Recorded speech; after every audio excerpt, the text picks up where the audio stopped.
আসসালামু আলাইকুম। Iran, Israel, America ত্রিমুখী যে যুদ্ধ চলতেছে গত 2 দিন থেকে, সেখানে ইরানের যেমন ক্ষতি হয়েছে, আমেরিকারও ব্যাপক ক্ষতি হয়েছে। সৌদি আরব, কাতার, কুয়েত, আরব আমিরাত, ওমানে আমেরিকার 27টা ঘাঁটিতে ইরান ব্যাপক হামলা চালিয়েছে এবং সেখানে হামলা চালিয়ে আমেরিকার এই ঘাঁটিগুলিকে একেবারে তছনছ করে দিয়েছে। ইরানের যেমন ক্ষতি হয়েছে তেমনি ইসরায়েলের ক্ষতি হয়েছে, আমেরিকার ক্ষতি হয়েছে। মধ্যপ্রাচ্যে আমেরিকার প্রত্যেকটা ঘাঁটি টার্গেট করে ইরান হামলা চালিয়েছে এবং ইরানের এই যে অস্ত্রগুলি দিয়ে হামলা চালিয়েছে, ব্যালিস্টিক ক্ষেপণাস্ত্র, এগুলি খুবই বিধ্বংসী।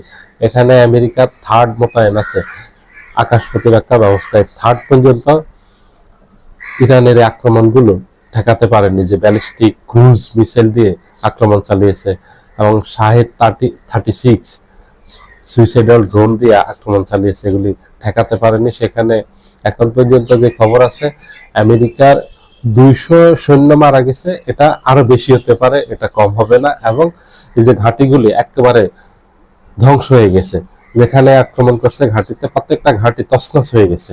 স্যাটেলাইট ইমেজে দেখা গেছে যে একেবারে এই ঘাঁটিগুলো একেবারে কঙ্কালের মতো হয়ে গেছে, এখানে নিঃশেষ হয়ে গেছে, কিচ্ছু নেই। যদি সেখানে আমেরিকার হাজার হাজার সৈন্য থাকে তাহলে সব ধ্বংস হয়ে গেছে, একবার সবগুলি মারা গেছে সৈনিক সহ।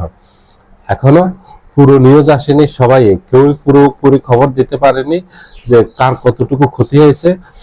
সামান্য সামান্য এখনো নিউজে আসতেছে, সেগুলি দিচ্ছে বিবিসি দিচ্ছে, সিএনএন দিচ্ছে, এপি দিচ্ছে, তাসনিম নিউজ দিচ্ছে। এইভাবে আশপাশের টিআরটি ওয়ার্ল্ড সহ যেগুলো আছে ওগুলি সোর্সে যতটুকু আসতেছে, সেখানে দেখা যাচ্ছে ইসরায়েলেরও ব্যাপক ক্ষতি হয়েছে।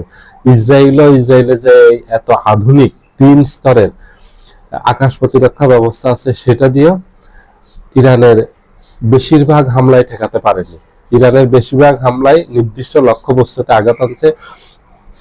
ইসরায়েলের যে সেনাবাহিনীর প্রধান কেন্দ্র, যেটা কমান্ড সেন্টার, সেটা ধ্বংস করে দিয়েছে ইরান দাবি করেছে। এবং এর বাহিরে ইসরায়েলের গুরুত্বপূর্ণ যেসব সামরিক স্থাপনা আছে, সেখানে ইরান ব্যাপকভাবে হামলা চালিয়েছে এবং ব্যাপক ক্ষতি সাধন হয়েছে ইসরায়েলের। এবং মধ্যপ্রাচ্যে আমেরিকার ঘাঁটিগুলিতে একেবারে তছনছ করে দিয়েছে। ইরানের ভয়ে আগের থেকে মধ্যপ্রাচ্যের থেকে অনেক সৈন্য সরিয়ে নিয়েছে আমেরিকা, কিন্তু অনেক সৈন্য আবার থেকে গেছে, রেখে দিয়েছে।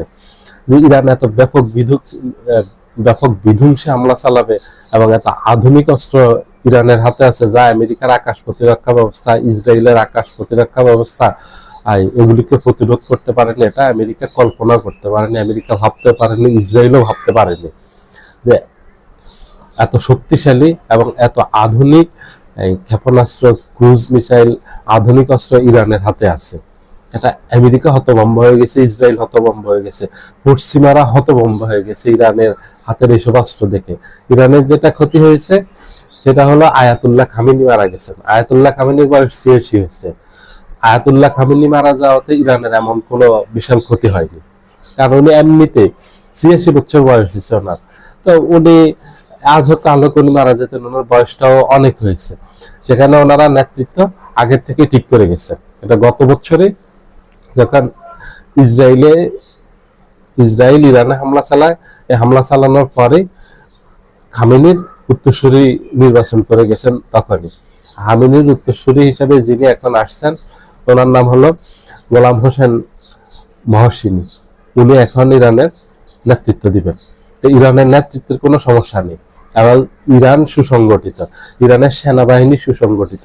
ইরানের যে আইআরজিসি বলা হয়, একেবারে আধুনিক, সর্বাধুনিক সেনাবাহিনী, যেটা সেনা নৌ বিমান বাহিনীর সমন্বয়ে গঠিত, এটাও খুব আধুনিক এবং খুব কার্যকরী। এটা বিশ্বের সেরা সেনাবাহিনীর একটা। ইরানের সেনাবাহিনী ইরানকে পরাজিত করতে পারবে না, ইরানের ক্ষমতারও পরিবর্তন করতে পারবে না। যেটা হয়েছে ইরানের, সেটা হলো ইরানের অনেকগুলো মানুষ মারা গেছে। গতকালকে একটা স্কুলে হামলা চালিয়েছে, সেখানে 100-র উপরে শিক্ষার্থী মারা গেছে।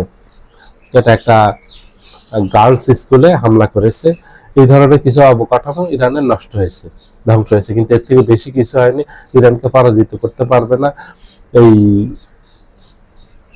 ইসরায়েল এবং আমেরিকা, ইরানে পরাজিত হবে, এটা একদম নিশ্চিত। সবাই ভালো থাকবেন, আল্লাহ হাফেজ।